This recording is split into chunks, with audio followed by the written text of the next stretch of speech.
Hi అండి. మొన్న నేను చందువా ఎగురు పెట్టానండి. ఫుల్ వీడియో అయితే పెట్టలేదు.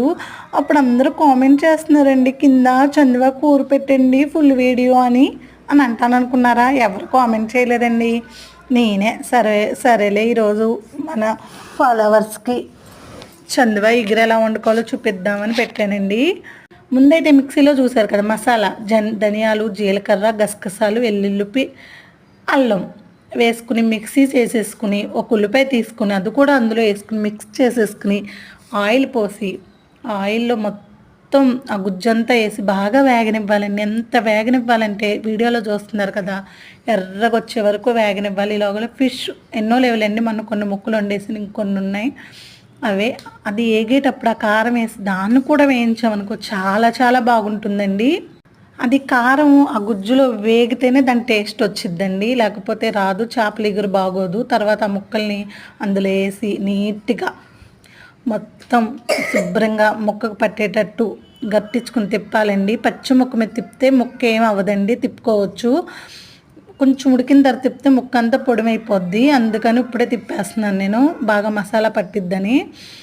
తర్వాత అయితే బాగా అలా వేగనివ్వాలండి ఒక 5 నిమిషాలు. జాగ్రత్తగా వేగనిచ్చుకున్న తర్వాత ఒక గ్లాస్ వాటర్ అయితే పోయాలి. వాటర్ పోసిన తర్వాత అందులో బాగా ఒక గ్లాస్ కాదు ఒక 2 గ్లాసులు పోయాలండి. బాగా ఉడకనివ్వాలి. బాగా ఉడికితేనే దాని టేస్టు. అది తీకూర. అదే పులుసు కావాలంటే చింతపండు పులుపు వేసుకోవచ్చండి, కానీ చందువా కూరలో పులుపు వేసుకుంటే అస్సలు బాగోదండి. నెల్లూరు సైడ్ వాళ్ళైతే చింతపండు వేసుకుంటారు మామిడికి వేసుకుని. నాకు చందువా చేప టేస్టే పోద్దేమో అనిపిస్తుంది. అందుకనండి వేసుకోవద్దు అసలు చింతపండు పులుపు. ఇలాగైతే టేస్ట్ సూపర్ ఉంటుందండి. బాగా ఆ నీళ్ళన్నీ దగ్గరకు వచ్చే వరకు ఉడికించుకోండి. ఎంత బాగా ఉడకాలంటే అది ఫ్రై లాగా రావాలండి, అంత బాగుంటుంది. చూడండి ఎంత దగ్గరకు ఉడికిందో. ఇలా అయితే సూపర్గా ఉంటుంది. మీరు కూడా ట్రై చేయండి, చాలా చాలా బాగుంటుంది.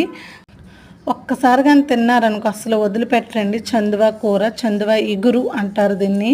ముక్క చూసారు ఎంత బాగా ఉడికిందో. ఒక ముక్క ఆల్రెడీ మా వాడికి వేసేసానండి. వేసేసి తినడం లేదు, వాడికి ఇంకా ఆకలి వేసినట్లేదు. చూడండి ఎంత బాగుంటుందో. ఇట్లా చేసుకోండి, చాలా బాగుంటుంది. నచ్చితే లైక్ చేయండి, సదనుకోకండి, సబ్స్క్రైబ్ చేసుకోండి. Please subscribe my YouTube channel.